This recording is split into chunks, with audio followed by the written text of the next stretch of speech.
మీ ముందుకి ఒక important product తోటి వచ్చాను. ఇది హిమాలయాల్లో పండే మన కాశ్మీరీ గార్లిక్. ఇది సెలెక్ట్ చేసుకోవడానికి రీజన్ ఏంటంటే మన హార్ట్లో ఉండే బ్లాకేజెస్ని తగ్గిస్తుంది. సో ఈ రీజన్ తెలుసుకొని నేను ఇది హిమాలయాల నుంచి తెప్పించాను. ఎందుకంటే ఇది సెలెక్ట్ చేసుకోవడానికి రీజన్ ఎందుకంటే ఈ రోజుల్లో చిన్న ఏజ్లోనే చాలామంది హార్ట్ అటాక్ తోటి అట్లా చనిపోతున్నారు. అండ్ మన పెద్దవాళ్ళు కానీ బ్రెయిన్లో బ్లడ్ క్లాట్ అయి కూడా చనిపోతున్నారు, పెరాలసిస్ అలా వచ్చి చనిపోతున్నారు. సో ఇది క్లాటేజెస్ తగ్గిస్తుంది అని తెలియగానే నేను దీనిపైన అంటే దీని గురించి తెలుసుకొని నేను దీన్ని తెప్పించడం జరిగింది. సో మనకి ఇక్కడ లోకల్లో కూడా దొరుకుతుంది, కాకపోతే అదేంటంటే ఇది మనకి హిమాలయాల్లో దొరికేది ఏంటంటే ప్యూర్ ఎల్లోగా ఉంటుంది. చూడండి, ఎల్లోయిష్లో ఉంటుంది. ఇక్కడ మనకి దొరికేది ఏంటంటే లైట్ కలర్లో ఉంటున్నాయి, అంటే ఒరిజినల్గా ఉండట్లేదు. ఈవెన్ ఆన్లైన్లో కూడా చూస్తున్నారు, బట్ అది ఒరిజినల్గా లేవని చాలామంది అడుగుతున్నారు. సో అందుకని చెప్పేసి నేను ఇది హిమాలయాల నుంచి తెప్పించడం జరిగింది. సో ఇది మెయిన్గా హార్ట్లో బ్లాకేజెస్ని తగ్గిస్తుందని మనం ఇది తీసుకొచ్చాను. సో దీన్ని స్నో మౌంటైన్ వెల్లుల్లి అని అంటారు.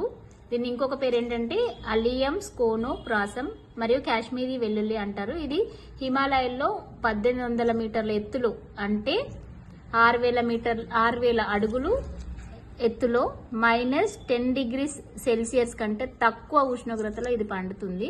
సో ఇది మన దగ్గర పండది ఇది. సో ఇది దీన్ని మనము హిమాలయాల నుంచి తెప్పించాము. ఇది ఏంటంటే ఇది ఒకటి ఈ మనమున్న వెల్లుల్లి గడ్డకి సమానం అన్నమాట. దీనికన్నా దీంట్లో 7 టైప్స్ ఆఫ్ బెనిఫిట్స్ ఎక్కువ ఉన్నాయి. ఇది ఇట్లా ఒలుసుకొని తినాలి. రోజు పొద్దున్నే బ్రష్ చేయగానే 2 తినాలి. మరి ఈ కెమెరా దగ్గర పెడుతున్నాం. సో ఈ ఒక్క వెల్లుల్లి మనకున్న వెల్లిగడ్డ ఒక్క ఎల్లిగడ్డతో సమానం అన్నమాట. దీనికన్నా దీంట్లో 7 టైప్స్ ఆఫ్ బెనిఫిట్స్ ఇంకా ఎక్కువ ఉన్నాయి. ఇది రోజు మార్నింగ్ మనం బ్రష్ చేయగానే ఇలా ఒలుచుకొని నేను చూపిస్తున్నా. చాలా దీని పొట్టు కూడా షెల్ కూడా చాలా స్ట్రాంగ్గా ఉంటుంది.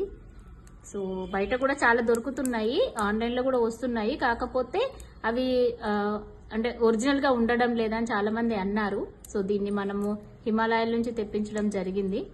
సో ఇది ఇట్లా వైట్గా ఉంటుంది. దీన్ని ఎవ్రీడే మనం బ్రష్ చేయగానే 2 తినాలన్నమాట. తినేసి హాట్ వాటర్ తాగితే సరిపోతుంది. సో ఇంకోటి ఏంటంటే దీంట్లో చాలా బెనిఫిట్స్ ఉన్నాయి. ఇది హార్ట్లో బ్లాకేజెస్ని తగ్గిస్తుంది, అండ్ బ్లడ్ని థిక్నెస్ అంటే థిక్గా ఉన్న బ్లడ్ని పల్చగా చేస్తుంది, అండ్ కొలెస్ట్రాల్ పైన పనిచేస్తుంది, అండ్ బ్లడ్ షుగర్ తగ్గిస్తుంది. సో ఇది ఏంటంటే హార్ట్లో బ్లాకేజెస్ని తగ్గిస్తుంది, మన బ్లడ్ థిక్నెస్ని తగ్గిస్తుంది అనమాట. బ్లడ్ని పల్చగా చేస్తుంది, అండ్ షుగర్ లెవెల్స్ కంట్రోల్ చేస్తుంది, అండ్ బీపీని కూడా తగ్గిస్తుంది, బ్యాడ్ కొలెస్ట్రాల్ని తీసేస్తుంది, లంగ్స్ని క్లియర్ చేస్తుంది. ఏ సీజనల్గా వచ్చే కోల్డ్ కఫ్ అలాంటివి ఏవి రాకుండా కూడా చాలా తగ్గిస్తుంది అనమాట. దీనివల్ల చాలా బెనిఫిట్స్ ఉన్నాయి, అండ్ ఇమ్యూనిటీ కూడా బూస్ట్ అవుతుంది. సో దీన్ని ఎవ్రీడే 2 బ్రష్ చేయగానే 2 తింటే ఇది సరిపోతుంది. అండ్ ఇంకోటి ఏంటంటే మన ఎల్లిపాయ ఉన్నంత ఘాటుగా ఇది ఉండదు. నేను చేశాను, ఇది మన దగ్గర అవైలబుల్ ఉన్నాయండి. అండ్ ఇది కావాలి అనుకునే వాళ్ళు నాకు మెసేజ్ చేయండి. నేను కింద నెంబర్ కూడా నేను మీకు పెడతాను. ఆ నెంబర్కి వాట్సాప్లో మెసేజ్ చేయండి. ప్లీజ్ దయచేసి కాల్స్ మాత్రం చేసి డిస్టర్బ్ చేయకండి. కావాలి అనుకునే వాళ్ళు నాకు మెసేజ్ చేయండి. నేను కింద నెంబర్ కూడా నేను మీకు పెడతాను. ఆ నెంబర్కి వాట్సాప్లో మెసేజ్ చేయండి. ప్లీజ్ దయచేసి కాల్స్ మాత్రం చేసి డిస్టర్బ్ చేయకండి.